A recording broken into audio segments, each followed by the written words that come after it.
পরের বার একটা প্রাইভেট ক্লিনিকে সালারের জ্ঞান ফিরল। চোখ খুলে চারপাশ দেখার চেষ্টা করে। ক্যাবিনে তখন শুধু একজন নার্স ছিল, যে পাশে দাঁড়িয়ে ওর ড্রিপ ঠিক করছিল। তাকে হাসতে দেখে বুঝলো কিছু বলতে চায় সে, কিন্তু ওর মস্তিষ্ক আবার অন্ধকারে ডুবে যায়। দ্বিতীয়বার কখন জ্ঞান ফিরল আন্দাজ করতে পারেনি, কিন্তু দ্বিতীয়বার চোখ খুলে ক্যাবিনে কিছু পরিচিত চেহারা দেখে। ছেলেকে চোখ মেলতে দেখে তাইবা সিকান্দার কাছে এসে দাঁড়ায়। কেমন লাগছে তোমার? খানিকটা ঝুঁকে ব্যাকুলতা নিয়ে জিজ্ঞেস করলেন। জাস্ট ফাইন, দূরে দাঁড়িয়ে থাকা বাবাকে আর চোখে দেখে আস্তে করে বলে ও। তাইবা সিকান্দার আর কিছু জিজ্ঞেস করার আগে ক্যাবিনে থাকা ডাক্তার এগিয়ে আসে। ওর পালস চেক করে ইনজেকশন দিয়ে আবার ড্রিপ লাগায়। সালার বিরক্ত হয়ে নিজের সাথে ঘটা এসব কাজকর্ম সহ্য করে। ড্রিপ লাগানোর পর সিকান্দার ওসমান এবং তার স্ত্রীর সাথে কথা বলেন ডাক্তার। তাদের কথার মাঝে রুমের ছাদ দেখছিল ও।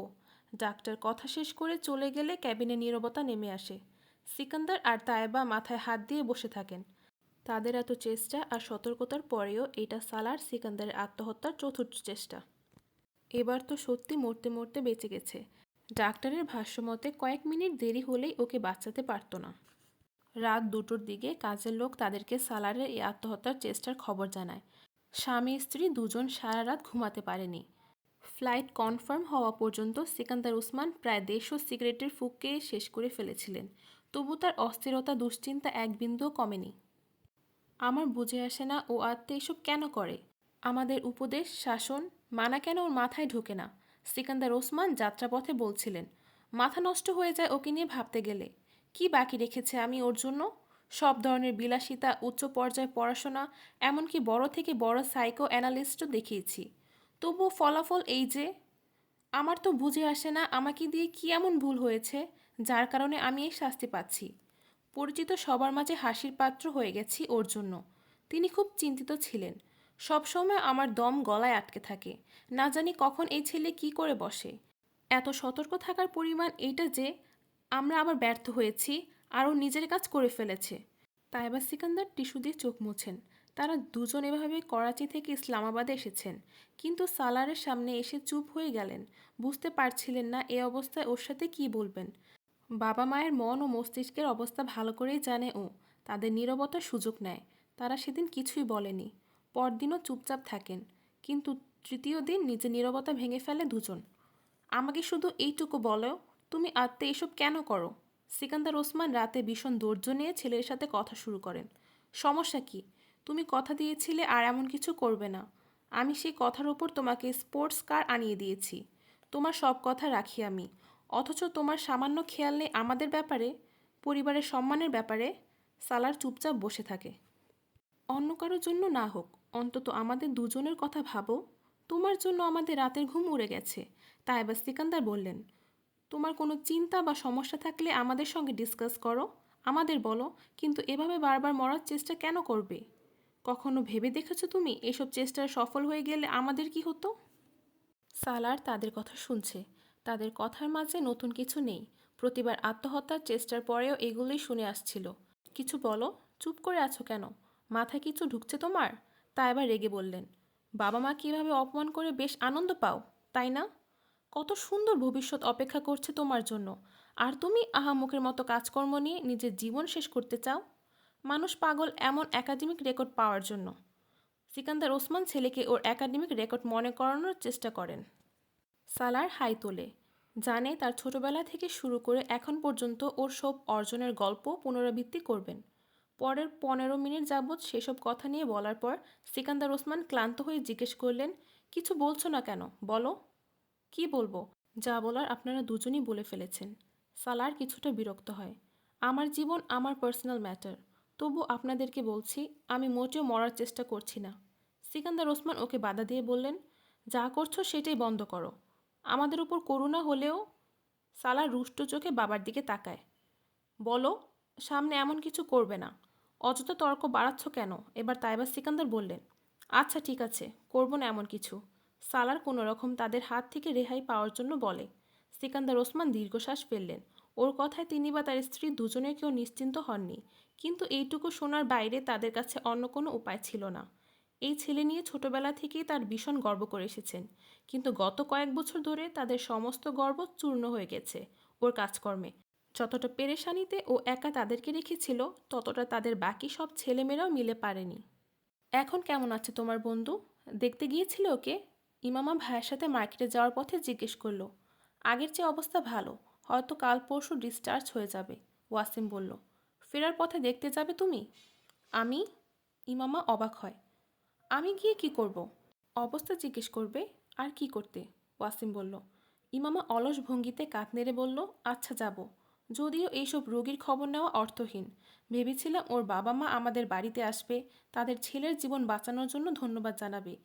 ঠিক কোন মুহূর্তে সাহায্য করেছিলাম আমরা, কিন্তু তারা দেখেছি ভুল করেও আমাদের বাড়ির দিকে পা বাড়ায়নি, অভিযোগ করে ও। তুমি এই বেচারাদের কন্ডিশন আন্দাজ করতে পারছো না। কোন মুখে তারা ধন্যবাদ জানাতে আসবে? এর মাঝে যদি কেউ জিজ্ঞেস করে বসে, আপনার ছেলে এসব কেন করে, তখন কি উত্তর দেবে? এই মানুষ দুটো অদ্ভুত দুর্দশায় ফেসে গেছেন, ওয়াসিম আফসোসের সুরে বলল। কিন্তু ওর বাবা মা আমাকে অনেক ধন্যবাদ বলেছে। পরশু যখন আম্মি বাবা ওকে দেখতে গেছেন, তখন তাদেরকেও শুকরিয়া জানিয়েছে। এইটা তো আম্মি বাবার বিচক্ষণতা যে তারা সালারের ব্যাপারে কোনো প্রশ্ন করেননি, না হলে সেখানেও বিব্রতকর পরিস্থিতি তৈরি হয়ে যেত। কিন্তু তোমার এই বন্ধুর আসলে সমস্যা কি? বসে বসে কেন আহাম্মকের মতো এসব কাজ কারবার করে?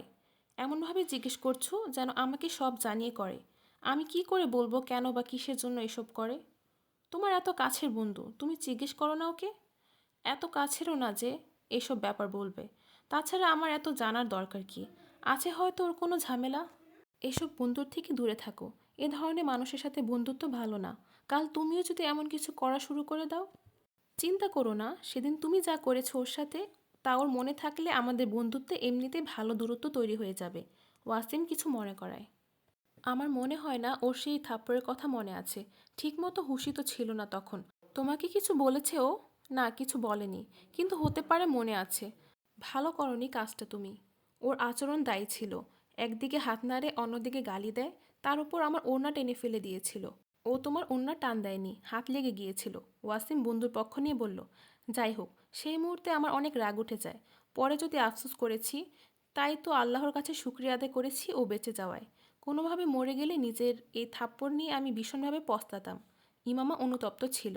আচ্ছা, আজকে যেহেতু যাচ্ছ, মাফ চেয়ে নিও, ওয়াসিম পরামর্শ দেয়। মাফ কেন চাইতে যাব?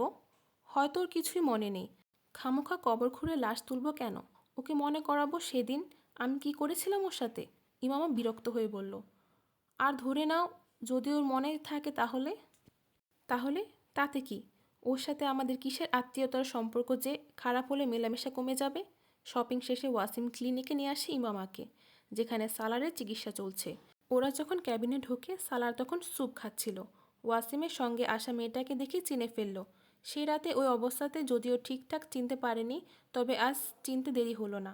মায়ের কাছ থেকে আগেই জেনেছে ওয়াসিমের বোন ওকে ফার্স্ট এড দিয়েছিল।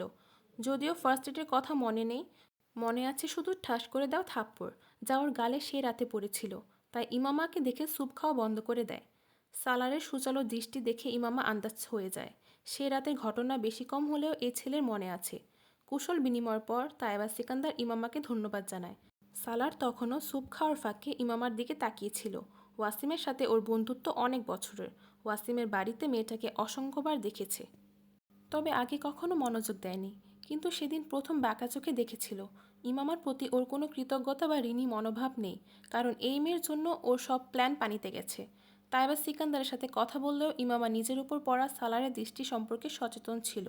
জীবনে এই প্রথম কারোর চাহানি ওর এত খারাপ লাগে। এক মুহূর্তের জন্য মনে বলছিল ওইখান থেকে উঠে পালিয়ে যেতে। সালারের ব্যাপারে ওর রায় আরও খারাপ হয়।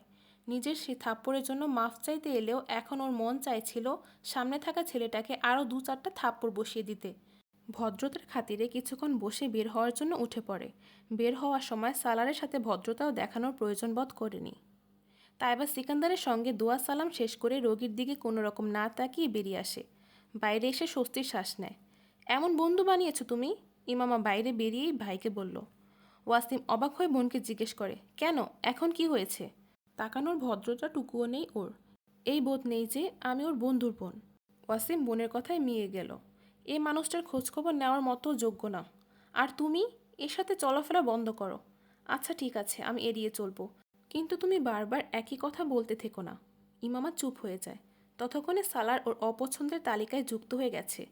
এত কাকতালীয় যে এই সময় কিছুদিনের ছুটি কাটাতে ইসলামাবাদ এসেছিল। না হলে হয়তো সালারকে এত কাছ থেকে দেখা বা ওদের মাঝে এমন অপছন্দনীয় পরিচয় বা জানাশোনা তৈরি হতো না। ইসলাম কবুলের পর ইমামা প্রথম জালালকে সেদিন কাছ থেকে দেখে, যখন একদিন ওরা চারজন কলেজের লনে আলাপচারিতায় মগ্ন ছিল। কোনো কাজে জালাল ওদের কলেজে এসেছে। সৌজন্যমূলক কথাবার্তা শেষ করে জয়নবকে নিয়ে একটু দূরে গিয়ে দাঁড়ায় সে। তার উপর থেকে চোখ সরাতে পারেনি ও। এক অজানা তৃপ্তি আনন্দ ওকে ঘিরে ধরে। জয়নবের সাথে কয়েক মিনিট কথা বলে জালাল চলে যায়। তার গমন পথেও ও ততক্ষণ তাকিয়ে রইল, যতক্ষণ না সে দৃষ্টিসীমার বাইরে চলে গেছে। আশেপাশে থাকা অন্য সবাই তখন কী নিয়ে কথা বলছে ওর সেই দিকে কোনো খেয়াল নেই। জালাল দৃষ্টির আড়ালে চলে গেলে ঘোর কাটিয়ে নিজের পরিবেশে ফেরে। জালাল আনসারের সঙ্গে দ্বিতীয় দেখা জয়নবের বাড়িতে। সেদিন কলেজ শেষ করে জয়নবের সাথে ওদের বাড়ি চলে আসে ইমামা। কয়েকদিন ধরেই জয়নব সবাইকে ওদের বাড়িতে আসার কথা বলছিল, কিন্তু সবাই যে যার মতো অজুহাত দেখায়। তবে ইমামা সেদিন আসে। এই বাড়িতে এসে অদ্ভুত এক স্বস্তি অনুভব করে। হয়তো এই অনুভূতির কারণ বাড়ির সাথে থাকা জালাল আনসারের সম্পৃক্ততা। ওকে ড্রয়িং রুমে বসিয়ে জয়নব কিচেনে চা বানাতে যায়। জালাল ড্রয়িং রুমে এসে ইমামাকে দেখে চমকায়। অপরিচিত কেউ এখানে থাকতে পারে বলে আশা করেনি হয়তো। আসসালামু আলাইকুম, কেমন আছেন? হুট করে প্রশ্ন করায় লজ্জায় এড়ায় জালাল। ইমামা লাজুক চেহারা নিয়ে তাকে উত্তর দেয়, জয়নবের সাথে এসেছেন? জি, ইমামা বলল। জয়নব কোথায়? আমি ওকে খুঁজতে এসেছি, জানতাম না মেহমান আছে, ক্ষমা প্রার্থী সুরে বলল জালাল। আপনি খুব সুন্দর নাত আবৃত্তি করেন, ইমামা মুখ ফসকে বলে ফেলে। জালাল থমকে যায়। ধন্যবাদ, আপনি কোথায় শুনলেন? অবাক হয়ে জিজ্ঞেস করে। একদিন জয়নবকে কল করেছিলাম, ফোন যতক্ষণ হোল্ড ছিল ততক্ষণ আপনার আওয়াজ পৌঁছেছে আমার কাছে। এরপর জয়নবের কাছ থেকে আপনার ব্যাপারে শুনলাম। আমি সেই নাত প্রতিযোগিতায়ও গেছি যেখানে আপনি এই নাত আবৃত্তি করেছিলেন। ইমামা লাগামহীনভাবে বলতে থাকে। জালাল বুঝতে পারে না অবাক হওয়া উচিত না খুশি। খুব ভালো তো না, কিন্তু আবৃত্তি করতে পারি, ব্যাস আল্লাহ তাআলার রহমত। ধাক্কা সামলে সাদা চাদর জড়ানো হালকা পাতলা গড়নের লম্বা উচ্চতার মেয়েটার দিকে ভালো করে তাকায়, যার গভীর কালো চোখ অজানা অবিব্যক্ত।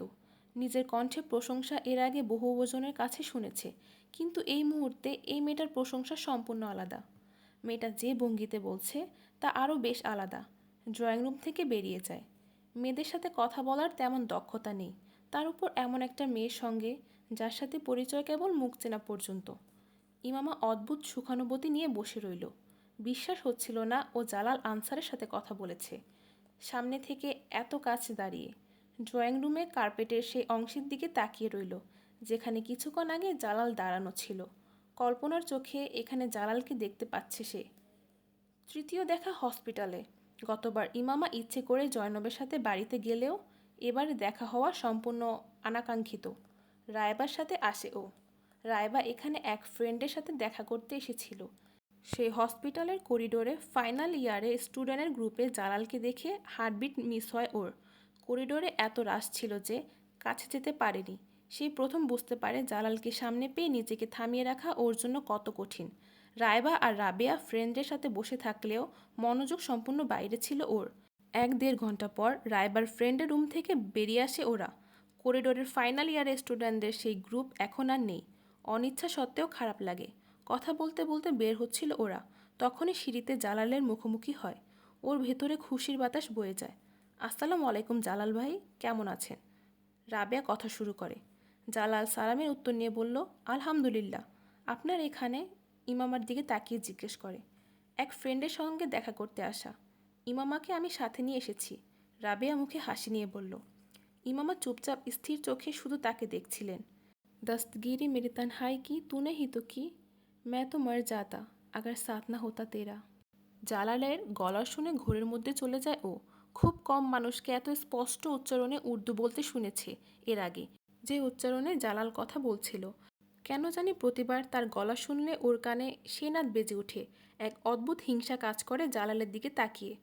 রাবেয়ার সঙ্গে কথা বলার সময় জালাল হয়তো ওর একাগ্রতা ধরে ফেলে, তাই কথা বলতে বলতে ওর দিকে তাকিয়ে একটু হাসে। ও চোখ সরিয়ে নেয়, অথচ মন বলে আরও কাছে চলে যেতে। জালালের ওপর থেকে চোখ সরিয়ে আশেপাশে তাকিয়ে 3বার লা হাওলা পড়ে। হয়তো শয়তান আমাকে বিপদে নেওয়ার জন্য তার দিকে এমন আকৃষ্ট করছে, মনে মনে ভাবে। কিন্তু লা হাওলা পড়ার পরেও কোনো পরিবর্তন এলো না। এখনও জালালের প্রতি আগের মতোই আকর্ষণ অনুভব করছিল ও। আজাদের সঙ্গে এত বছর বাগদান সত্ত্বেও কখনো নিজেকে এমন লাগামহীন হতে দেখেনি যেমনটা এই মুহূর্তে হচ্ছিল। ওখানে দাঁড়িয়ে সে প্রথম জালালকে ভীষণ ভয় পেতে শুরু করে। আমি কি করব যদি আমার মন এই লোকটার দেখলে লাগামহীন হয়ে যায়? তাকে দেখলে আমার অসহায়ভাবে ভাবে, আমি তো এত দুর্বল কখনো ছিলাম না যে কাউকে দেখেই নিজের অস্তিত্ব ওর কাছে মোম মনে হয়। ভাই আপনি ফ্রি আছেন? দরজার আওয়াজ করে জয়নব ভাইয়ের রুমে ঢোকে। হ্যাঁ আসো। জালাল পড়ার টেবিলে থেকে ঘাড় ঘুরিয়ে বোনের দিকে তাকায়। আপনার জন্য একটা কাজ আছে। জয়নব ভাইয়ের কাছে এসে বলল। কী কাজ? বোনকে জিজ্ঞেস করে জালাল। একটা ক্যাসেটে আপনার কণ্ঠে কিছু নাচ রেকর্ড করে দিতে হবে। জালাল অবাক হয়ে বোনের অনুরোধ শুনে। কিসের জন্য? আমার ফ্রেন্ড ইমামা, আপনার কণ্ঠ ওর খুব পছন্দ। ও আবদার করেছে, আমিও রাজি হয়ে গেছি। জালাল হাসে। কয়েকদিন আগে সাক্ষাতের কথা মনে পড়ে। এটা সেই মেয়েটা না যে আমাদের বাড়িতে এসেছিল? ওই মেয়েটাই। ইসলামাবাদ থেকে এসেছে। ইসলামাবাদ থেকে? হোস্টেলে থাকে? হ্যাঁ, পরিবার খুব নামকরা। বাবা বড় এক শিল্পপতি, কিন্তু ওর সাথে চলাফেরা করেও মোটেও মনে হয় না জয়নব বান্ধবীর প্রশংসা করে। বেশ ধার্মিক মনে হয়। দু একবার আমার সাথে দেখেছি, কলেজেও চাদর জড়িয়ে রাখে। এখানকার আবহাওয়া এখনও প্রভাব ফেলতে পারেনি। ভাই, ওর পরিবারও খুব ধার্মিক। যখন থেকে এসেছে এমনই দেখছি। মনে হয় খুব কনজারভেটিভ ফ্যামিলি, কিন্তু বেশ উচ্চশিক্ষিত। শুধু ওর ভাইরা না, বোনেরাও। ইমামা বাড়ির ছোট মেয়ে। জয়নব বিস্তারিত বলে ভাইকে জিজ্ঞেস করলো, কবে রেকর্ড করে দিচ্ছেন? কালকে এসে নিয়ে যেও, আমি রেকর্ড করে রাখবো। জালাল উত্তরে বলল। জয়নব রূপ নেকে বেরিয়ে আসে। জালাল কিছুক্ষণ ভেবে আবার বইয়ে মনোযোগ দেয়। এরপরে দেখা হয় লাইব্রেরিতে। জালালকে দেখে তার কাছে চলে আসে ইমামা। কুশল বিনিময়ের পর তাকে বলে, আপনাকে ধন্যবাদ জানানোর জন্য। কিসের জন্য? জালাল প্রশ্ন করে। রেকর্ড ক্যাসেটের জন্য। জালাল হাসে। এর দরকার নেই। আন্দাজ ছিল না কেউ আমার কাছেও এমন আবদার করতে পারে। আপনি ভীষণ ভাগ্যবান। ইমামা মৃদু আওয়াজে তার দিকে তাকিয়ে বলে। আমি? কোন দিক থেকে? জালাল অবাক হয়ে জিজ্ঞেস করল। সব দিক থেকে। আপনার কাছে সব আছে। আপনার কাছেও তো অনেক কিছু আছে। ইমামা অদ্ভুত ভঙ্গিতে হাসে। জালালের মনে হলো ওর চোখে আর্দ্রতা, কিন্তু নিশ্চিত বলতে পারছে না, কারণ মাথা নিচু করে রাখা। আগে কিছুই ছিল না, এখন সত্যি সব কিছু আছে। জালাল মৃদু আওয়াজে ওকে বলতে শুনে অবদ্ধ ভঙ্গিতে তাকিয়ে থাকে। আপনি এত ভালোবাসা নিয়ে রাসূল সাল্লাল্লাহু আলাইহি সাল্লামের নাম নেন যে, তখন আমি ভাবি। ইমামা কথা অসমাপ্ত রেখে থেমে যায়। জালাল চুপ করে ইমামার কথা শেষ হওয়ার অপেক্ষা করে। আপনার প্রতি আমার হিংসা হয়। কিছুক্ষণ পর ইমামা আস্তে করে বলে, সবাই আপনার মতো হযরত মুহাম্মদ সাল্লাল্লাহু আলাইহি সাল্লামকে ভালোবাসতে পারে না। বাসলেও সবাই আপনার মতো এমনভাবে তা প্রকাশ করতে পারে না, যা শুনে অন্য কেউই তাকে ভালোবাসতে বাধ্য হয়ে যাবে। রাসূল সাল্লাল্লাহু আলাইহি সাল্লামও নিশ্চয়ই আপনাকে অনেক ভালোবাসেন। ইমামার চোখ ভেজা না। হয়তো আমার ভ্রম ছিল। জালাল মনে মনে ভাবে, এটা তো জানা নেই। তবে এমন কিছু হলে সত্যি আমি খুব ভাগ্যবান। আমি শুধু জানি, সত্যি আমি রাসূল সাল্লাল্লাহু আলাইহি সাল্লামকে ভালোবাসি, এবং আমার মতো মানুষের জন্য তো এটাই যথেষ্ট। কারণ সবাইকে আল্লাহ এই ভালোবাসার সুযোগ দেন না।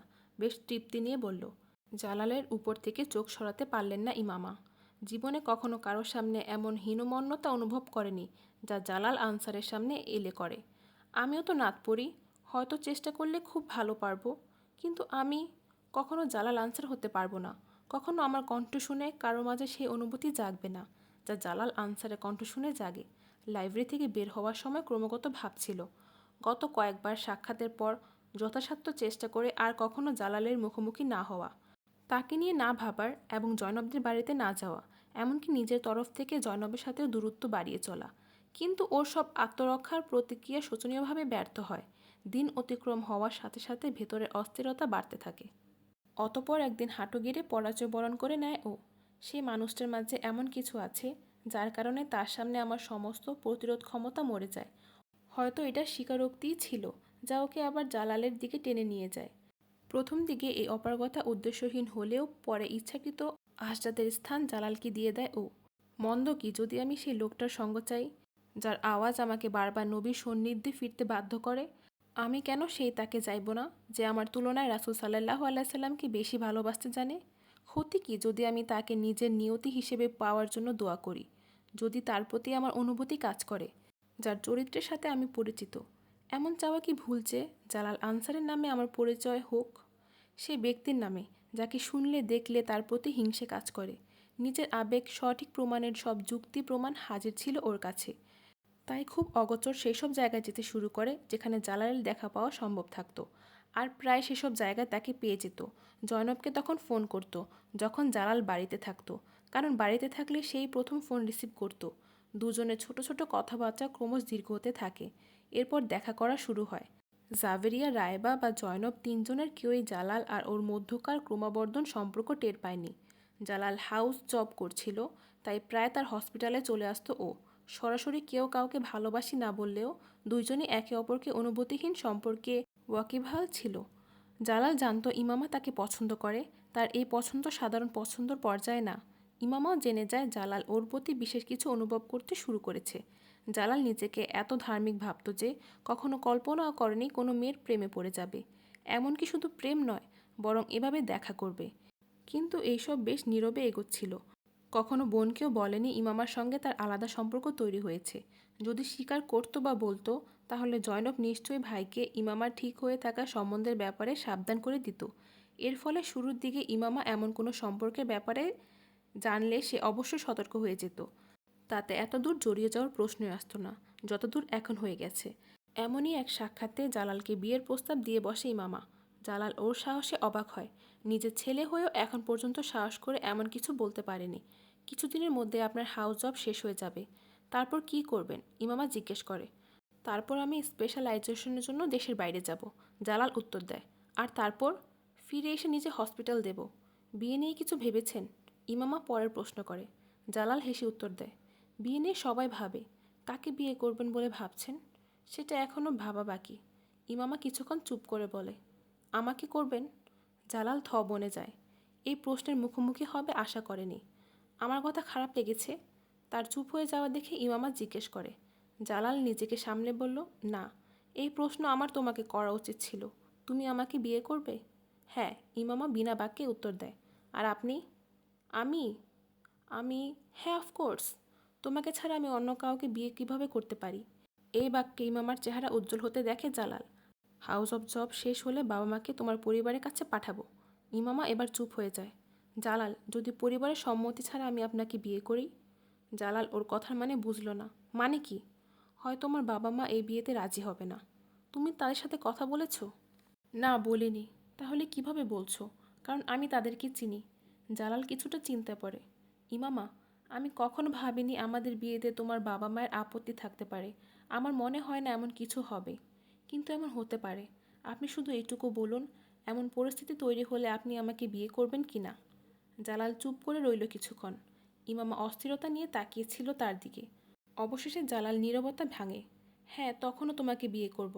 আমার পক্ষে এখন আর অন্য কাউকে বিয়ে করা সম্ভব না। চেষ্টা করব তোমার বাবা মাকে রাজি করার।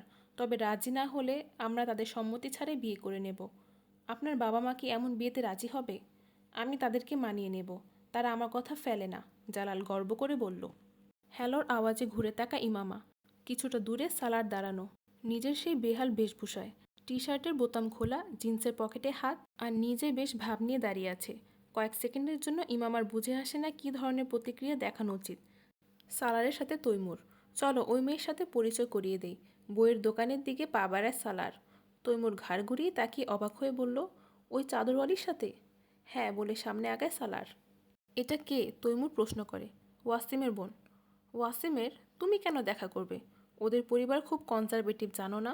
দেখা করে কি হবে? দূর থেকে ইমামাকে এক নজর দেখে তৈমুর বলল, এই প্রথম নয়, এর আগেও দেখা করেছি। কথা বলতে সমস্যা কোথায়? সালার বন্ধুর কথায় ভ্রুক্ষেপ করল না। ইমামা ম্যাগাজিন হাতে এক নজর সালারকে আর এক নজর সাথে থাকা অন্য ছেলেটাকে দেখে, যার বেশভূষাও প্রায় সালারের মতো। How are you? সালার জিজ্ঞেস করল। ফাইন, ইমামা ম্যাগাজিন বন্ধ করে বলল। ও তৈমুর, ওয়াসিমের সাথে ওর ভালো বন্ধুত্ব। সালার পরিচয় করায়। ইমামা এক নজর তৈমুরের দিকে তাকিয়ে শপিং সেন্টারের দিকে ইশারা করে বলল, ওয়াসিম ওখানে। সালার ঘাড় ঘুরে ইমামা যেদিকে ইশারা করছে সেদিকে একবার দেখল, তারপর বলল, আমরা ওয়াসিমের সাথে দেখা করতে আসিনি। তাহলে? ইমামা গম্ভীর হয়ে জিজ্ঞেস করে।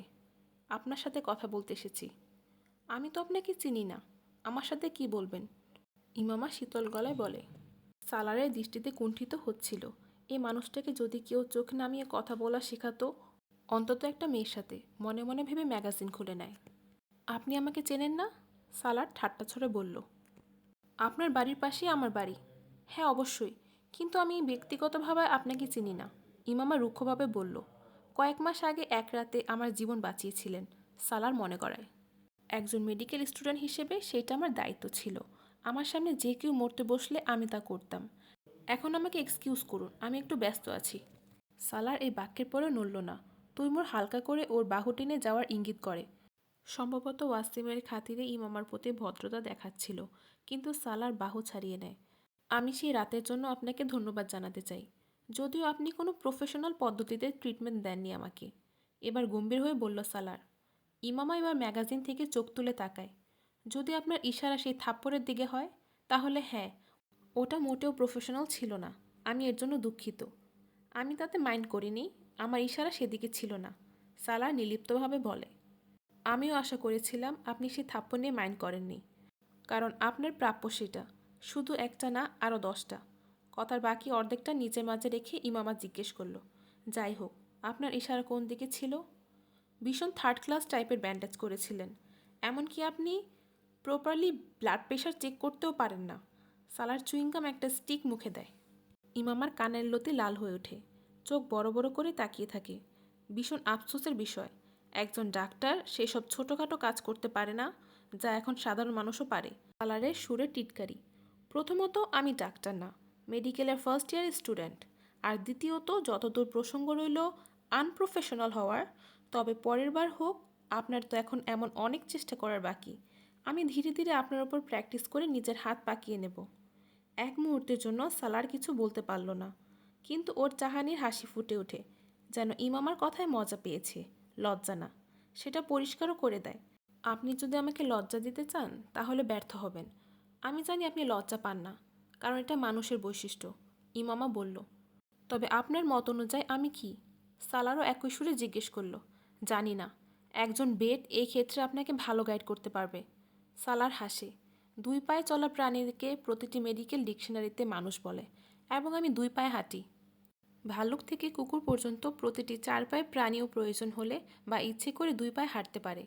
কিন্তু আমার 4 পা নেই, তাছাড়া শুধু প্রয়োজনের সময় না, বরং সবসময় আমি 2 পায়ে হাঁটি। এইটা সৌভাগ্যের ব্যাপার যে আপনার 4 পা নেই। এর জন্য ভেটের সাথে দেখা করতে বলেছি, যাতে সে আপনাকে আপনার বৈশিষ্ট্য সম্পর্কে সঠিকভাবে বলতে পারে, ইমামা শীতল গলায় বলে। সালার ওকে বিরক্ত করায় সত্যি সফল। যত ভালো আপনি প্রাণী সম্পর্কে জানেন, তাতে আপনি একজন ভালো বেড প্রমাণিত হতে পারেন। আপনার জ্ঞানে আমি বেশ মুগ্ধ। ইমামার চেহারা লালচে ভাব আরও গাঢ় হয়। আপনি যদি আমার ভেট হয়ে যান, তাহলে আমি পরামর্শ অনুযায়ী আপনার কাছে আসতে পারি, যাতে আপনি আমার রিসার্চ করে বলতে পারেন আমার বৈশিষ্ট্য কী। সালার বেশ গম্ভীর ভঙ্গিতে বলল। ইমামা উত্তরে কিছু বলতে পারে না, শুধু তাকিয়ে থাকে। এই মানুষটা প্রয়োজনের চেয়ে বেশি ঠোঁটকাটা, আর এমন মানুষের সাথে লম্বা সময় কথা বলার মানে সারের সামনে লাল কাপড় ধরে দাঁড়িয়ে থাকা, যে বোকামিও এতক্ষণে করে ফেলেছে। আপনি ফি হিসেবে কত চার্জ করবেন? সালার গম্ভীর হয়ে জিজ্ঞেস করে। এটা ওয়াসিম আপনাকে বলে দেবে। ইমামা এবার হুমকি দেওয়ার চেষ্টা করলো। চলুন, ঠিক আছে, আমি ওয়াসিমকে জিজ্ঞেস করে নেব। এটা তো আরও সহজ হয়ে গেল। সালার যে হুমকিতে দমেনি তা বুঝিয়ে দেয়। তৈমুর আবার ওর বাহু চেপে ধরল। সালার, চলো যাই, জরুরি কাজ মনে পড়ে গেছে আমার। তাড়াহুড়ো করে এক প্রকার নিজের সাথে টেনে নিয়ে যাওয়ার চেষ্টা করলো, কিন্তু সালার পাত্তা দেয় না। যাচ্ছি আর, এভাবে টানাটানি করো না। তৈমুরকে থামিয়ে ইমামার দিকে ফেরে ও। যাই হোক, এসব মজা ছিল। আমি সত্যি আপনাকে ধন্যবাদ জানাতে এসেছি। আপনি আর ওয়াসিম আমার অনেক বড় সাহায্য করেছেন। গুড বাই বলে ঘুরে যায়। ইমামা অবশেষে স্বস্তির নিঃশ্বাস ফেলে। মাথার তার আসলেই ছেঁড়া, মনে মনে বলে। ভেবে কুল পায় না ওর ভাই ওয়াসিম এর সাথে কিভাবে বন্ধুত্ব করেছে। হাতে থাকা ম্যাগাজিনের পাতা আবার উল্টাতে থাকে। সালার এসেছিল তোমার কাছে? ওয়াসিম বোনের কাছে এসে জিজ্ঞেস করে। দূর থেকে সালার আর তৈমুরকে দেখেছে। হ্যাঁ, ইমামা একবার ভাইয়ের দিকে তাকিয়ে আবার ম্যাগাজিনের দিকে মন দেয়। কি বলে গেছে? ওয়াসিম কিছুটা আগ্রহ নিয়ে জিজ্ঞেস করে। আমার আশ্চর্য লাগছে ওর মতো মানুষের সাথে তুমি কিভাবে বন্ধুত্ব করলে। আমার জীবনে এর চেয়ে অভদ্র আর যাচ্ছে তাই ছেলে কখনো দেখিনি, ইমামা রুক্ষ গলায় বলল।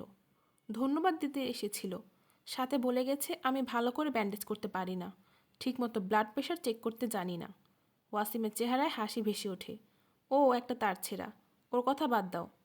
আমার তো ইচ্ছে করছিল আরও কয়েকটা থাপ্পড় বসিয়ে দিতে, যাতে মাথা ঠিক হয়ে যায়। মুখ তুলে দৌড়ে এসেছে বন্দুকে নিয়ে। ভাই, কে বলেছে তোমাকে ধন্যবাদ দিতে? আমার তো সাথের ছেলেটাকেও বেশ বাজে লেগেছে। সালার বলছিল ওর সাথে নাকি তোমারও বন্ধুত্ব। বন্ধুত্ব না, শুধু জানাশোনা। ওয়াসিম নিজেকে বাঁচানোর চেষ্টা করে। এমন ছেলেদের সাথে জানাশোনা রাখারও দরকার নেই। বেশভূষা দেখেছো ওদের? না আছে কথা বলার ভদ্রতা, না আছে পোশাক পরার শালীনতা। আর দৌড়ে এসেছে ধন্যবাদ দিতে। তুমি ওর সাথে পুরোপুরি সম্পর্ক কাট করো। কোনো দরকার নেই এসব ছেলের সাথে পরিচয় রাখারও। ইমামা ম্যাগাজিন রেখে ভাইকে সতর্ক করে বাইরে পা বাড়ায়। ওয়াসিমও বোনের সাথে হাঁটতে থাকে। কিন্তু একটা বিষয় আমি অবাক, ও তখন যে অবস্থা ছিল তাতে কিভাবে খেয়াল করেছে আমি ঠিকমতো ওর ব্যান্ডেজ করিনি, বা ব্লাড প্রেশার চেক করতে আমার সমস্যা হচ্ছিল। ইমামা ভাবে আমি মনে করেছিলাম এমনি হাত পা নড়াচড়া করছে, কিন্তু আমার আন্দাজ ছিল না নিজের চারপাশে সব কিছু অবজার্ভ করছে ও। আর যাই হোক, ব্যান্ডেজ আসলেই খারাপ করেছিলে তুমি। আমি সাহায্য না করলে তো ব্লাড প্রেশারের রিডিংও নিতে পারতে না। অন্তত এই ব্যাপারে যা বলে গেছে সত্য ছিল। ওয়াসিম হাসে। জানি, কারণ আমি খুব নার্ভাস ছিলাম। ইমামা মেনে নেয়।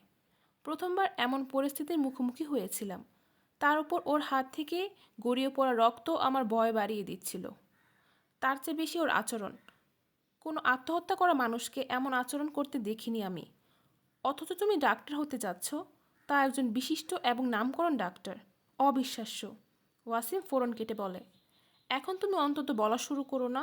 ইমামা অনুযোগ করে, মজা নেওয়ার জন্য আমি তোমার কাছে এসব স্বীকার করিনি। ইমামা বেশ কয়েকদিন ধরে জালাল ও জয়নবের আচরণে পরিবর্তন লক্ষ্য করে। দুজন যেন দূরত্ব রেখে চলছিল। এক অদ্ভুত দ্বন্দ্ব নিজের মধ্যে অনুভব করে ও। জালালকে এক দুইবার হসপিটালে ফোন করেছিল, কিন্তু প্রতিবার উত্তরে আসে সে ব্যস্ত। জয়নবকে কলেজ থেকে নিতে এলেও আগের মতো ওর সাথে দেখা করে না। দেখা হয়ে গেলেও সৌজন্যমূলক কথাবার্তা বলে চলে যায়। প্রথম দিকে এই পরিবর্তন মনের ভুল মনে করে, কিন্তু চিন্তা বেশি জেঁকে ধরলে একদিন জালালের হসপিটালে এসে হাজির হয়। জালালের আচরণ ছিল বেশ শীতল। ওকে দেখে চেহারার হাসিও ফোটেনি। অনেকদিন হলো আমাদের দেখা হয়নি, তাই আমি নিজেই চলে এসেছি। নিজের সমস্ত শঙ্কা ঝেড়ে ফেলার চেষ্টা করে বলল ইমামা। আমার শিফট শুরু হচ্ছে, যেতে হবে, জালাল বলল। ইমামা অবাক হয়। জয়নব বলেছিল এখন আপনার শিফট শেষ হয়, তাই আমি এই সময় এসেছি। জালাল কিছুক্ষণের জন্য চুপ থেকে বলল, হ্যাঁ, কিন্তু আজ আমার অন্য ব্যস্ততা আছে। ইমামা তাকিয়ে থাকে। জালাল, আপনি কোনো কারণে আমার উপর রেগে আছেন? না, আমি কার উপর রেগে নেই। জালাল রুক্ষ কণ্ঠে উত্তর দেয়। 10 মিনিটের জন্য বাহিরে এসে আমার কথা শুনতে পারবেন? জালাল কিছুক্ষণ ইমামার দিকে তাকিয়ে ওভারঅল হাতে নিয়ে কিছু না বলে রুম থেকে বের হয়। বাইরে এসে এক নজর হাতঘড়ির দিকে তাকায়, যা হয়তো ইমামার জন্য কথা শুরু করার ইঙ্গিত ছিল। আপনি আমার সাথে এমন মিসবিহেভ কেন করছেন? কি মিসবিহেভ করছি? পাল্টা জিজ্ঞেস করে জালাল। গত কয়েকদিন ধরে আমাকে ইগনোর করছেন। হ্যাঁ, করছি। জালাল এত সহজে স্বীকার করে নেবে ইমামা আশা করেনি। কারণ আমি তোমার সাথে দেখা করতে চাই না। ইমামা কয়েক মুহূর্তের জন্য কথা বলতে ভুলে গেল। কেন? এটা জানার প্রয়োজন নেই। জালাল আগের মতোই রুক্ষভাবে বলল, আমি জানতে চাই কেন হঠাৎ আচরণ বদলে গেল আপনার? নিশ্চয়ই কারণ আছে। হ্যাঁ আছে, তবে আমি তোমাকে বলা প্রয়োজন মনে করি না। যেমন তুমি অনেক কিছু আমাকে বলা প্রয়োজন মনে করনি। আমি আমি ইমামা জিজ্ঞাসু চোখে তাকায়। আমি আপনাকে কি বলিনি? এই যে তুমি মুসলমান নও। জালাল ভীষণ তিক্ত সুরে বলল। ইমামা শ্বাস নিতে পারল না। তুমি আমার কাছে এটা লুকাওনি? জালাল, আমি বলতে চেষ্টা করেছি, কিন্তু ইমামা পরাজিত ভঙ্গিতে বলল, চেয়েছিলে কিন্তু বলনি আমাকে। ধোঁকা দেওয়ার চেষ্টা করেছো তুমি। ধোঁকা দেওয়ার চেষ্টা করিনি, ইমামা প্রতিবাদ করে। আপনাকে ধোঁকা কেন দেব? কিন্তু তুমি এইটাই করেছো। জালাল মাথা ঝাঁকিয়ে বলল। জালাল আমি জালাল ওকে থামিয়ে বলল, তুমি জেনে বুঝে আমাকে ট্র্যাপ করেছো। ইমামার চোখে পানি চলে আসে। ট্র্যাপ করেছি? ওর বিড়বিড় করে। তুমি জানতে নবী সাল্লাল্লাহু আলাইহি সাল্লামের প্রতি আমার ভালোবাসার কথা। এখন বিয়ে তো দূরের কথা, যেহেতু সব জেনে গেছি, তোমার সঙ্গে কোনো সম্পর্ক রাখতে চাই না। আর কখনো আমার সাথে দেখা করার চেষ্টা করবে না। জালাল শক্ত গলায় বলল। জালাল, আমি ইসলাম কবুল করে নিয়েছি। ইমামা মৃদু আওয়াজে বলল। ওহ কাম অন, এখানে দাঁড়িয়ে তুমি আমার জন্য ইসলাম কবুল করেছো? বিদ্রুপের ভঙ্গিতে হাসে জালাল। জালাল, আমি আপনার জন্য মুসলমান হইনি।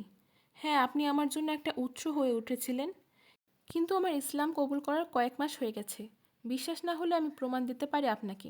চলুন আমার সাথে। জালাল এবার কিছুটা দ্বিধাদ্বন্দ্ব নিয়ে ওর দিকে তাকায়। হ্যাঁ, আমি মানি আপনার দিকে পা আমি বাড়িয়েছিলাম। আপনার ভাষায় বলে ট্র্যাপ করেছি। তবে আমি ট্র্যাপ করিনি। আপনার ক্ষেত্রে শুধু অপরাগ ছিলাম। নিজেকে নিয়ন্ত্রণ করতে পারিনি আপনার কণ্ঠের সামনে। আমি বলেছিলাম প্রথমবার আপনাকে নাত আবৃত্তি করতে শুনে কী অনুভব করেছিলাম। আমার ব্যাপারে এসব আগে জানলে এখন যে আচরণ করছেন সেটা তখন করতেন। শুধু এই ভয়ে আমি লুকিয়েছি। কিছু কিছু ক্ষেত্রে মানুষ নিজের উপর নিয়ন্ত্রণ থাকে না। আপনার ক্ষেত্রেও আমার সাথে এমনটা হয়েছে। ইমামা বিমর্ষ হয়ে বলল, তোমার পরিবার এ ব্যাপারে জানে? না, তাদের বলতে পারিনি। আমি এঙ্গেজ। এ ব্যাপারেও আপনাকে বলিনি। এক মুহূর্তের জন্য থেমে আবার বলতে থাকি মামা, কিন্তু আমি ওখানে বিয়ে করতে চাই না। আপনাকে বিয়ে করতে চাই। আমি শুধু পড়াশোনা শেষ হওয়ার অপেক্ষায় আছি। নিজের পায়ে দাঁড়িয়ে গেলে আপনাকে বিয়ে করতে পারবো। 4-5 বছর পর ডক্টর হয়ে গেলে তখন হয়তো আমার বাবা মায়ের আপনার সাথে বিয়েতে এখনের মতো আপত্তি থাকবে না। যদি এই ভয় না থাকতো তারা পড়াশোনা বন্ধ করে আজরাতের সাথে আমার বিয়ে দিয়ে দেবে, তাহলে হয়তো এখনই জানিয়ে দিতাম ইসলাম কবুল করেছি। কিন্তু এখন আমি পুরোপুরি তাদের উপর ডিপেন্ডেন্ট। হাত পা বাঁধা আমার। আপনি একমাত্র পথ যা আমি দেখতে পেরেছি। আমি আপনাকে সত্যি ভালোবাসি। তাই বিয়ের কথা না কি বলতাম? বলুন। আমি যে পরিস্থিতির মাঝ দিয়ে যাচ্ছি আপনি আন্দাজও করতে পারবেন না তা। আমার জায়গায় থাকলে বুঝতেন এসব আড়াল করা ছাড়া অন্য কোনো উপায় ছিল না। জালাল কিছু না বলে পাশের কাঠের বেঞ্চে বসে, চেহারায় চিন্তার ভাব। ইমামা নিজের চোখ মুছে নেয়। আপনার মনে আমার জন্য কিছু নেই? আমি ভালোবাসি বলে শুধু আমার সাথে ছিলেন এতদিন? জালাল উত্তর না দিয়ে ওকে বলল, ইমামা বসো। পুরো প্যান্ডোরা বক্স আমার সামনে খুলে গেছে। আমি যেমন তোমার পরিস্থিতি আন্দাজ করতে পারছি না, তুমিও তেমন আমার পরিস্থিতি বুঝতে পারছো না। ইমামা কিছুটা দূরে থাকা আরেকটা বেঞ্চে গিয়ে বসলো। অমুসলিম কোনো মেয়েকে বিয়ে করতে চাইলে আমার বাবা মা রাজি হবে না। সেই মেয়ের প্রতি আমি যে ধরনের অনুভূতি থাক না কেন। জালাল, আমি অমুসলিম নই। এখন নও, আগে তো ছিলে। তার উপর তোমার পরিবার। এ বিষয়ে আমার কিছু করার নেই, ইমামা দুর্বল কণ্ঠে বলে। জালাল কিছু বলল না। অনেকক্ষণ দুইজনই নীরব হয়ে বসে রইল সেখানে। আপনার বাবা মায়ের অনুমতি ছাড়া আপনি বিয়ে করতে পারবেন না আমাকে? কিছুক্ষণ পর ইমামা জিজ্ঞেস করে। এটা অনেক বড় স্টেপ। জালাল না বোধক মাথা নাড়ে। এমন কিছু করার কথা ভাবতেও পারবো না। তোমার মতো আমিও বাবা মায়ের উপর ডিপেন্ডেন্ট, নিজের দুর্বলতা স্পষ্ট করলেন। কিন্তু আপনি হাউস জব করছেন, কয়েক বছরের মধ্যে স্টাবলিশ হয়ে যাবেন। ইমামা ব্যাকুল হয়ে বলে, হাউস জব শেষ করে স্পেশালাইজেশনের জন্য দেশের বাইরে যেতে চাই, যা আমার বাবা মায়ের আর্থিক সাপোর্ট ছাড়া সম্ভব না। স্পেশালাইজেশনের পর ফিরে নিজের প্র্যাকটিস স্টাবলিশ করতে পারবো। 3-4 বছর নিজের পড়াশোনা শেষ করতেই লেগে যাবে। তারপর? ইমামার আওয়াজে হতাশা ফুটে ওঠে। তারপরের জন্য ভাবতে সময় দাও। হয়তো কোনো রাস্তা বেরিয়ে আসবে। আমি তোমাকে ছাড়তে চাই না, কিন্তু নিজের ক্যারিয়ারও নষ্ট করতে পারবো না। সমস্যা হলো আমার বলতে কিছুই নেই, যা আছে সব বাবা মায়ের। তারা নিজের সমস্ত সঞ্চয় আমার উপর খরচ করেছে এই আশায় যাতে ভবিষ্যতে তাদের জন্য কিছু করতে পারি। জালাল বলতে বলতে থামল। আচ্ছা, এটা কি সম্ভব না তোমার বাবা মা নিজেদের ইচ্ছেই তোমাকে আমার সাথে বিয়ে দেবে?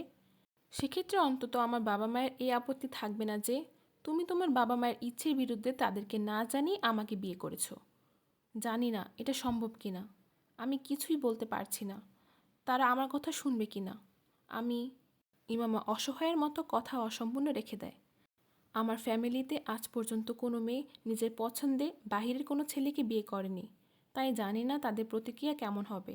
তবে এটুকু বলতে পারি তাদের প্রতিক্রিয়া খুব খারাপ হবে, ভীষণ খারাপ।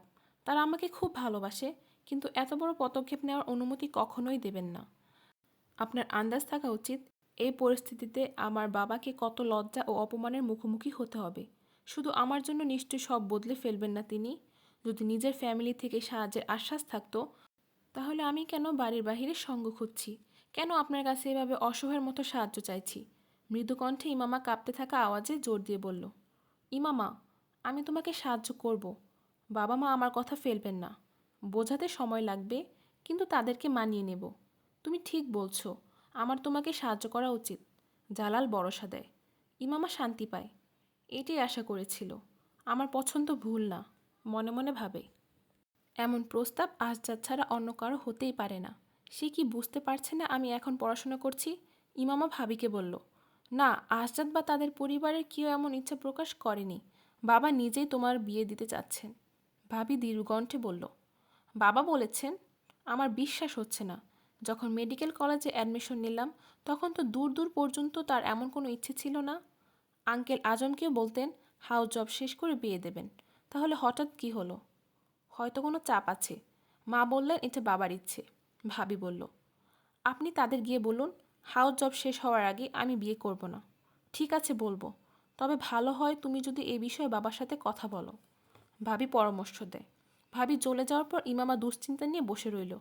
এই খবর এত আকস্মিক আর অপ্রত্যাশিত যে ওর পায়ের নিচ থেকে আক্ষরিক নয় বাস্তবিক অর্থে মাটি সরে গেছে। ও নিশ্চিন্তে ছিল হাউস জব পর্যন্ত বিয়ের কথা সামনে আসবে না, আর হাউস জবের পর নিজেকে সাপোর্ট দেওয়ার মতো এস্টাবলিশ হয়ে যাবে। জালালকে বিয়ে করার ব্যাপারে সিদ্ধান্ত নিতে পারবে। ততদিন জালালও হাউস জব শেষ করে সেট হয়ে যাবে। ওদের জন্য কোনো সমস্যা তৈরি হবে না। কিন্তু এখন হঠাৎ পরিবারে মানুষ বিয়ে করার কথা বলছে। কিন্তু কেন? রাতে বাবা হাসিম মুবিনের রুমে যায় ও। না, আহজাদ বা ওর পরিবারের কেউ আমার কাছে এমন ইচ্ছে প্রকাশ করেনি। আমি তাদের সঙ্গে কথা বলেছি। মেয়ের প্রশ্নের উত্তরে তিনি খুব সহজ গলায় বললেন, কথাও বলে ফেলেছেন তাদের সাথে? আমাকে না জিজ্ঞেস করে আমার বিয়ে কিভাবে অ্যারেঞ্জ করতে পারেন বাবা? ইমামা অবিশ্বাস্য ভঙ্গিতে বলল। হাসিম মুবিন ভ্রুকুটি করে মেয়ের দিকে তাকান। এই সম্পর্ক তোমার ইচ্ছেতেই ছিল। জিজ্ঞেস করা হয়েছিল তখন। মেয়েকে মনে করিয়ে দেন, এঙ্গেজমেন্ট এক বিষয়, বিয়ে অন্য বিষয়। আপনি বলেছিলেন হাউস জবের আগে বিয়ে দিবেন না।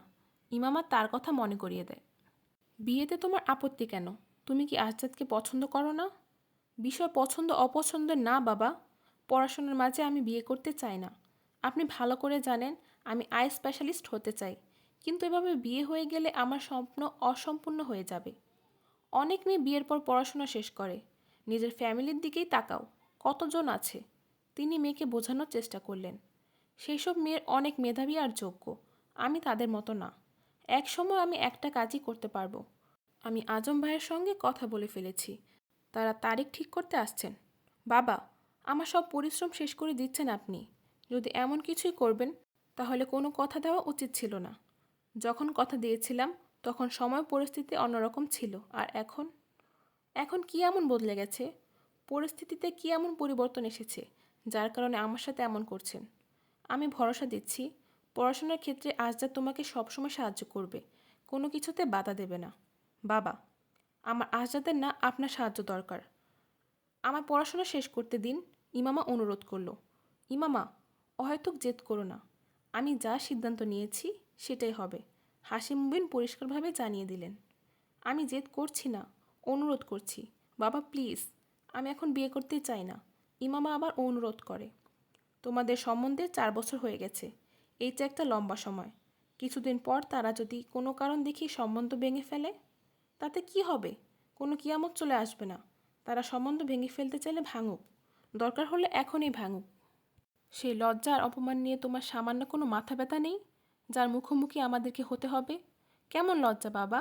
এটা তাদের সিদ্ধান্ত হবে, এতে আমাদের দোষ থাকার কথা না। ইমামা বোঝায় তাকে। তোমার মাথা নষ্ট হয়ে গেছে, না মস্তিষ্ক কাজ করা বন্ধ করে দিয়েছে? হাসিম মুবিন ধমকে বললেন, বাবা, কিছু হবে না। মানুষ কয়েকদিন কথা বলে সব ভুলে যাবে। আপনি অযথা দুশ্চিন্তা করছেন। যথেষ্ট অহেতুক কথা বলে ফেলেছ, এখন যাও। হাসিম মুবিন বিরক্ত হয়ে বললেন ওকে। ইমামা না চাইতেও রুম থেকে বেরিয়ে আসে, কিন্তু রাতভর চিন্তায় কাটায়। পরদিন লাহোরে ফেরে। হাসিম মুবিন আর কিছুই বলেনি। লাহোরে এসে কিছুটা নিশ্চিন্ত হয় ও। মাথা থেকে চিন্তা ঝেড়ে পরীক্ষার প্রস্তুতিতে ব্যস্ত হয়ে পড়ে। হাসিম মুবিন সেই ঘটনাকে মস্তিষ্ক থেকে বের করতে পারেননি।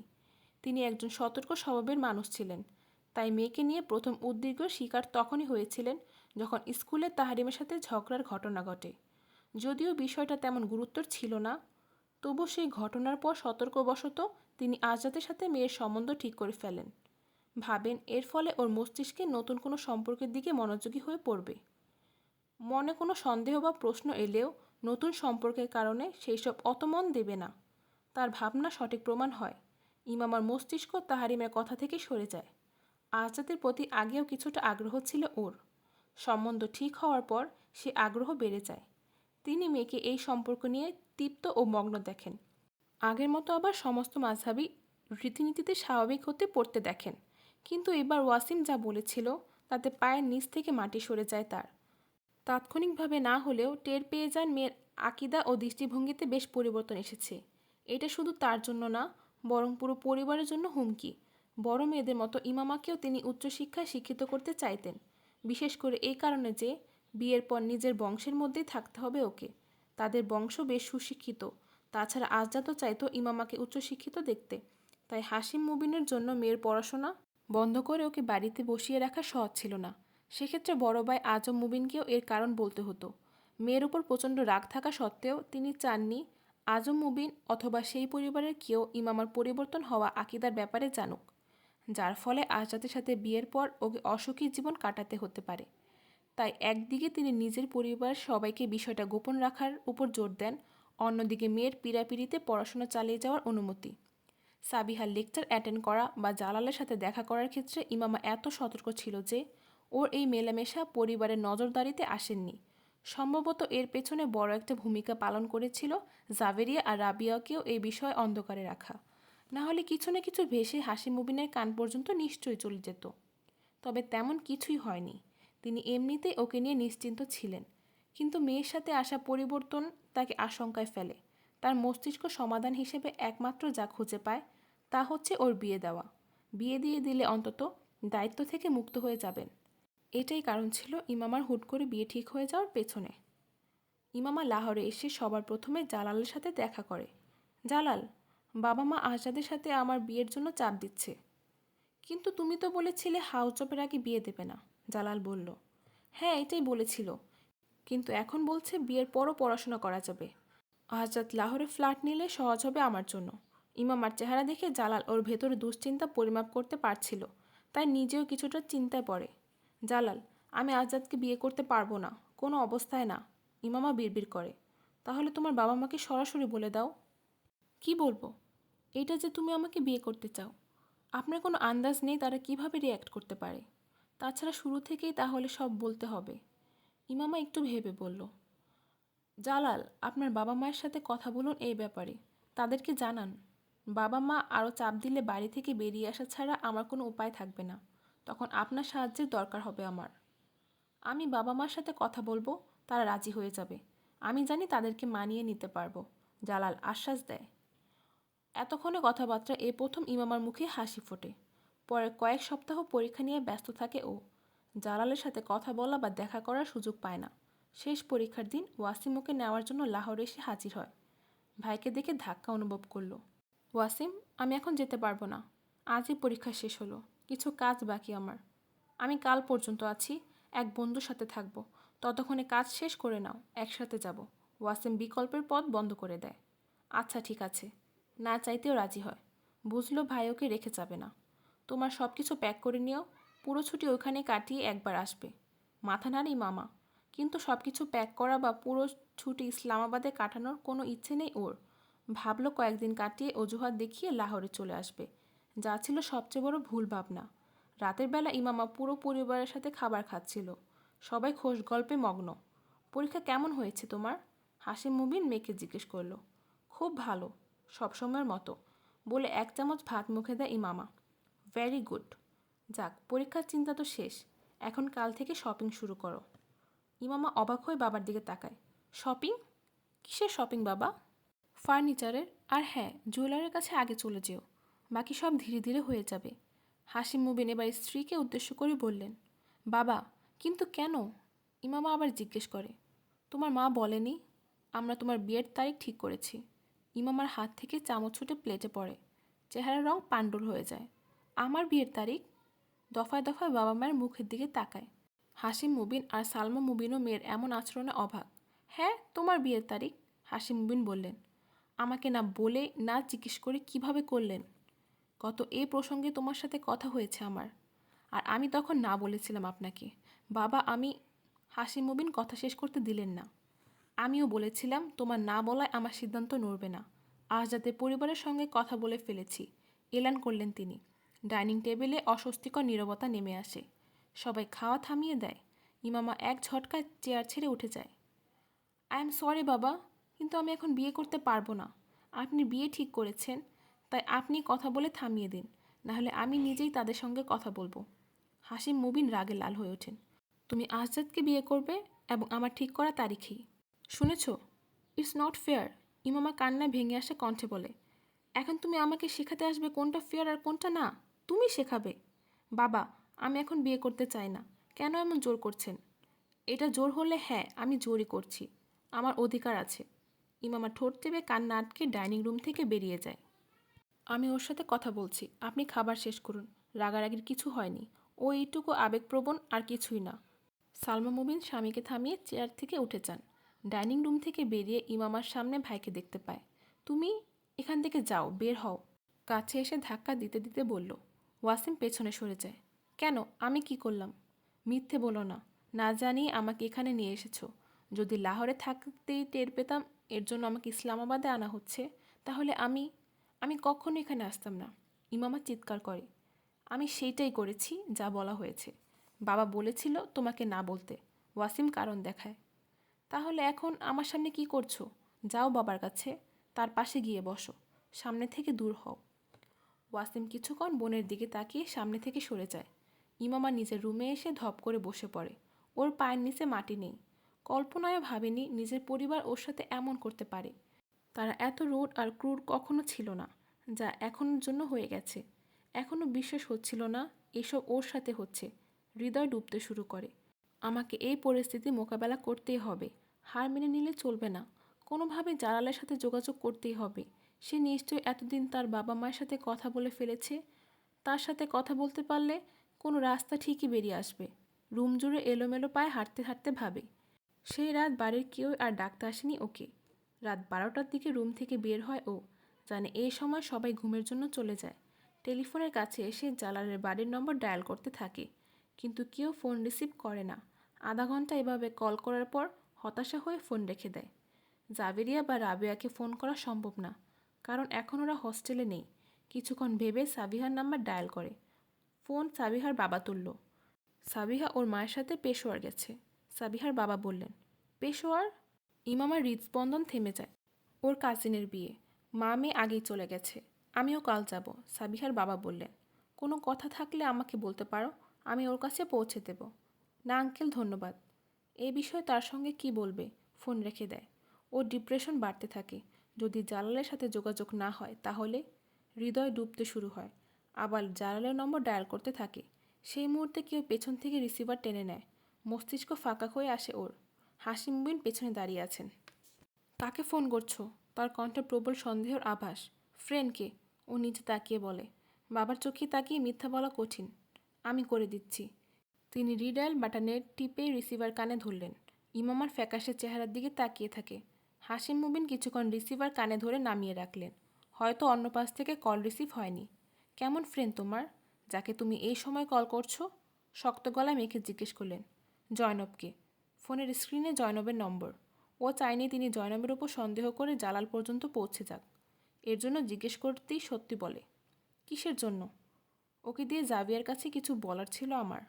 যা বলার আমাকে বলো। আমি জাভিয়ার কাছে পৌঁছে দেব। দরকার হলে নিজে লাহোরে গিয়ে বলে আসব। ইমামা, সত্যি করে বলো আমাকে, তুমি অন্য কোনো ছেলের প্রতি আগ্রহী নও তো? তিনি কোনো রাগডাক না রেখে সোজা জিজ্ঞেস করলেন। একটু চুপ থেকে ইমামা বলল, হ্যাঁ। অন্য ছেলের প্রতি আগ্রহী? অবিশ্বাস্য ভঙ্গিতে আবার জিজ্ঞেস করেন। ইমামা আবার এই কথায় মাথা নেড়ে সায় জানায়। হাসিম মুবিন সজোরে ওর গালে থাপ্পড় মারেন। আমি এটাই সন্দেহ করেছিলাম তোমাকে নিয়ে। এই ভয় ছিল আমার। রাগে ফেটে পড়লেন। ইমামা চুপচাপ গালে হাত দিয়ে দাঁড়িয়ে থাকি। এটা ওর জীবনের প্রথম থাপ্পড় যা বাবা ওকে মেরেছে। বিশ্বাস হচ্ছিল না ওর বাবা গায়েও হাত তুলতে পারে। ও তো তার সবচেয়ে আদরের মেয়ে ছিল। তারপরও তিনি। গাল গড়িয়ে চোখের পানি নিচে পড়ছিল। আজ রাতের বাইরে তোমার বিয়ে আমি অন্য কারোর সাথে হতে দেব না। অন্য কারো প্রতি আগ্রহ থাকলেও এখন এই মুহূর্তে সব ভুলে যাও। সেই ছেলেকেও। রুমে যাও। দ্বিতীয়বার যদি তোমার ফোনের কাছে দেখেছি, পা ভেঙে রেখে দেব। গালে হাত দিয়ে ঢুলতে ঢুলতে ইমামা নিজের রুমে চলে আসে। এসে বাচ্চাদের মতো ফুপিয়ে কাঁদতে থাকে। বাবা আমাকে মারতে পারে, ওর বিশ্বাস করতে কষ্ট হচ্ছে। অনেকক্ষণ এভাবে কাঁদার পর চোখের পানি শুকিয়ে আসে। ভেতরে অস্থিরতা নিয়ে রুমের জানালার সামনে দাঁড়ায়। বন্ধ জানালার কাছ দিয়ে ফাঁকা মস্তিষ্কে বাইরে তাকায়। নিচে বাড়ির লন। অনিচ্ছাকৃতই ওর চোখ পাশে বাড়ির উপর পড়ে। ওইটা সালারদের বাড়ি। সালারের রুম নিচতলায়। যদিও দূর থেকে কিছুই পরিষ্কার দেখতে পাচ্ছে না, তবুও সেই বাড়িতে একবার যাওয়ায় রুমের পজিশন আর রুমের পায়চারি করা ছায়ার হাবভাব দেখে অনুমান করতে পারে ও। ওইটা সালার ছাড়া অন্য কেউই হতে পারে না। বিদ্যুৎ গতিতে ওর মাথায় চিন্তা কাজ করে। হ্যাঁ, এই মানুষটা আমাকে সাহায্য করতে পারে। যদি আমি কি পুরো পরিস্থিতি খুলে বলি এবং লাহোরে গিয়ে জালালের সাথে যোগাযোগ করার অনুরোধ করি, তাহলে আমার সমস্যার সমাধান হয়ে যেতে পারে। কিন্তু সালারের সাথে যোগাযোগ করব কিভাবে? ভাবতে ভাবতে গাড়ির পেছনের কাছে লেখা মোবাইল নাম্বারের কথা মনে পড়ে যায়। পুরো নাম্বার মনে করার চেষ্টা করলো। অসুবিধা হয় না। একটু একটু করে নম্বরটা কাগজে সতর্কতার সাথে লিখে রাখলো। রাত 3টার দিকে আবার আস্তে আস্তে লাউঞ্জে এসে সেই নাম্বার ডায়াল করতে থাকে ও।